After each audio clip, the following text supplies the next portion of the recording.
All right, because everybody's talking about it right now, or at least everybody in the lefty blogosphere, let's talk a little bit about the gas holiday. Now, your man, McCain, was the first to propose the gas holiday tax, and I thought it was absurd then, as did a lot of people. And then, lo and behold, Senator Clinton came out and said it's a great idea. So what are your thoughts on that? It is a great idea. And I think Hillary's, she said the exact right thing. And of course the lefties will, the left blogosphere, wonkish as it fancies itself, will criticize her. But who gives a shit what a bunch of economists think when you're running a do or die political campaign? Okay, and to discount, $30 like it's nothing. You know what? Frankly, it's a bit condescending, and I think to a lot of people, it's like, hey, I'll take $30. Absolutely, give me the $30 now. So, look, does it make sense policy wise? It doesn't change anything one way or the other. Like I said, it's a gimmick.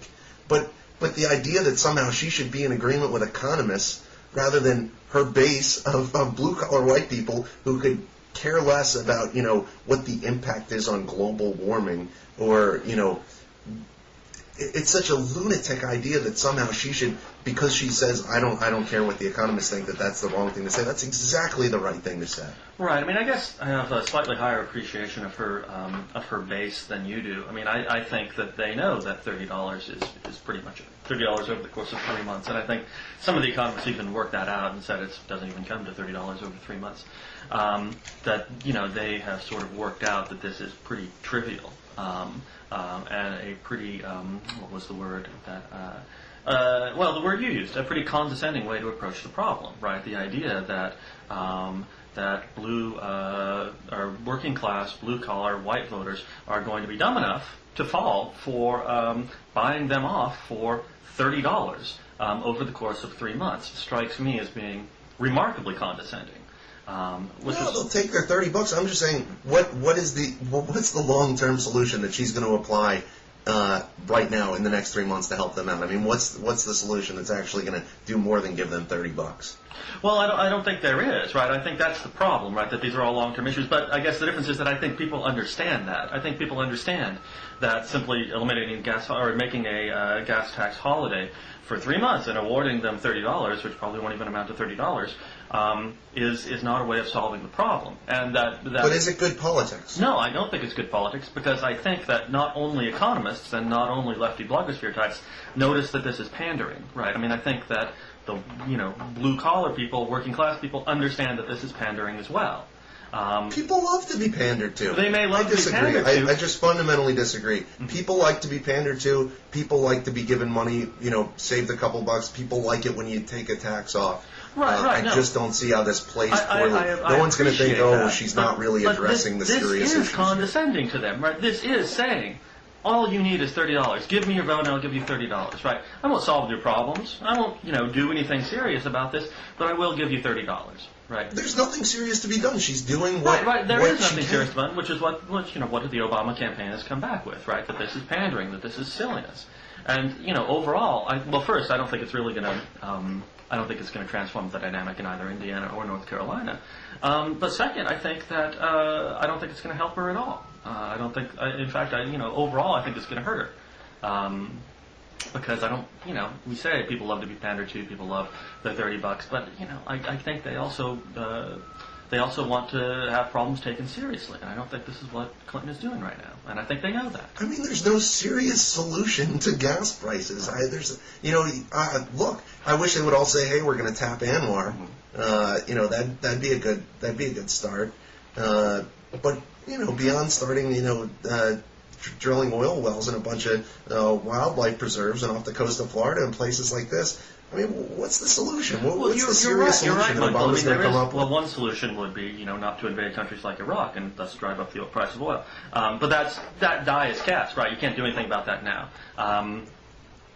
But telling people that there's a solution, and the solution is giving them a short gas tax holiday, is condescending to them. It's acting like they're stupid. And I think people will realize that Hillary Clinton is acting as if the voters are stupid. No, I disagree with you completely. I'll take my $30 back. That's what Bloggingheads is about. It's about us disagreeing. So. What's that? It's about us disagreeing. If we agreed, there'd be no point in having us here. I think she's I think she'll win more votes with this than she'll lose, and I just think Obama, he won't pander on this. He's going to draw a line in the sand over a stupid gas tax.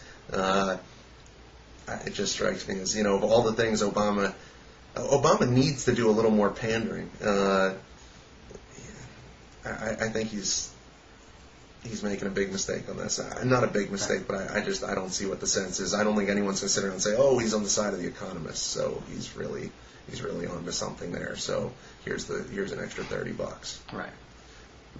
Well, we have different approach or different ideas about how the electorate thinks about these issues. And another thing we're going to be worrying about in 100 years, as you alluded to earlier, is Iraq. So, what are your thoughts? I mean, last time we talked about Iraq. What are your thoughts on what has changed? What has gone on since then? It's been a lousy month. It's been a disheartening month. But I don't think anyone was under the illusion that casualties were going to go in one direction for a year or two. It's been a bad month, and they're going to have to get their act back together. But I got to tell you, I think there's a real positive sense about the way this Sadr thing has turned out, which was contrary to the way it had been reported for the first several weeks. And I think it looks more and more like he's been marginalized. It looks more and more like Maliki is serious about taking on Shiite militias. It looks more and more like the Sunnis and the Kurds are responding to that. We've seen the Sunni bloc come back into the government. I think there's every reason to believe that we will continue on the path we've been on of sort of a general, gradual increase in security and continued reconciliation at the national level between now and November. It's also possible that things could go to hell, but I think we're more likely than not to see the general positive trend continue through November than to see a total collapse. But I mean, a very unpredictable environment, obviously. Right. I mean, I guess that on some issues I would be mildly more optimistic than your take, but on most I would be more pessimistic. I mean, everybody knows that April was the highest casualty month since I think last September. Casualty rates have never struck me as the ideal way to think about order in Iraq, because casualty rates can be manipulated by either side. They depend on the tempo of operations, and it seems to me that, while I guess the 4 Marines died 2 days ago in Anbar, but it seems to me that, and you may know a little bit more about this than I do, it seems to me that most of the casualties are a result of, U.S. casualties are a result of greater tempo operations in Baghdad against Sadr City. And that simply represents a operational choice rather than the idea that there's more or less disorder in Iraq at any given time. Yeah, well, I mean, look, you look at the numbers. Cullen wrote a great piece last summer when casualties were still extremely high. They were about 120, 130 a month. And he said, look, if you look at the number of troops that we have in the country now, you'd actually expect them to be much higher than they are. He ran through the numbers. Relative to the number of troops we have there, they're very low. They're very low compared to what, proportionally, what they have been in the past. And yeah, I mean, last month was a major month in Iraq. A lot of things happened. There was a lot of conflict, and I think that conflict was generally resolved well. So I don't think that this was just a month where we lost 40 guys and what do you have to show for it? Right. I mean, I think it was like I think we have something to show for it. Now, it is disconcerting when you see 4 Marines killed in Anbar because that has been such a quiet place for the past 6 to 9 months. So that was troubling. But you're never going to totally eliminate these roadside bombs, I suppose. Well, not never, but I certainly don't expect that to happen anytime in the next couple of years. Right. I mean, But yeah, the 4 Marines was very yeah, troubling. no, it was. I mean, and I took particularly note that it was in Anbar because that has been such a quiet province recently. Yeah, I mean, we went months without an IED in Anbar that killed any Marines. Now, look, I mean, the Marines have been itching for a fight. I think that's part of the reason why they want to go to Afghanistan. I think they feel like they've pretty much done their job in Iraq, and there's not much left for them to do. It's sort of clean up time and send the army in. Right. But you just hope that this isn't part of some unraveling there. Right. I guess that, and we discussed this last time too. I guess I am less optimistic about what happened in Basra. It seems to me that the Iraqi army was fought to a standstill by Sadr's militias, and that what was decisive in that was U.S. and British support, and we even had British artillery support towards the end. What that indicates to me is that, yes, it's good to have friends who have big guns, but at the same time, that Sadr's militias, that the militia groups, simply retreated in the face of much heavier firepower, and that heavier firepower has nothing to do with Iraqi state capacity, but has a lot to do with the decision on the part of the United States and Great Britain to become engaged in intra-Shia battles. Intra-Shia battles between Shia gangs, right? We decided that we would support one Shia gang, which, happens to dominate the Iraqi army, against another Shia gang, which has been excluded from the Iraqi army, and that was the decisive element of that battle in Basra. And that battle seems to be replaying in Sadr City right now. Yeah, I just, look, the way the New York Times has since reported it is that the Iraqi army has in fact cleared all of Basra. Mm-hmm. So the idea that this was fought to a standstill, it's not clear to me. Obviously, the Iraqis are not capable of operating on their own. But I would also point out that it's unlikely that the British could clear Basra without American support. Right. Nobody can operate. No NATO country can operate anywhere without American support.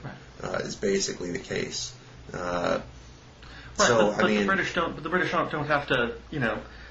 They don't have to invade Liverpool and clear out the gangs with their army, right? And that's sort of the difference. They have 5,000 troops in Basra, and so they're not really expected to drive out all the gangs. They don't need American support to clear out Manchester.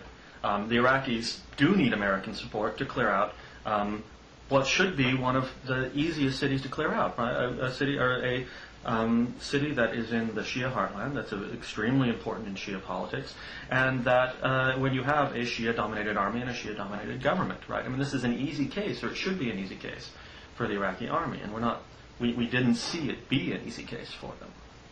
Well, I don't expect, at this point, I don't think we should expect anything to be easy, but the important thing is that, the result is much better than it was anticipated at first. The press botched this horribly. The press reported this as though this was a major victory for Sadr, that Maliki had been humiliated. And in fact, what is it now, 2 months later? That's not the way this plays at all. Now it's shifted to, we're backing one Shiite group over another and there's no difference between them. Well, bullshit. One of them is the government that's democratically elected. Say that on Bloggingheads? And if the Iranians want to back the democratically elected government of Iraq, more power to them. I'm all for that. I'm glad that you've reached that point, Michael, because it seemed I was going to go into all this stuff about the Badr Brigade drawing pensions from Iran and the people who now make up the Iraqi government that have been democratically elected being the same people who fought against Saddam Hussein on the behalf of Iran during the Iran-Iraq War.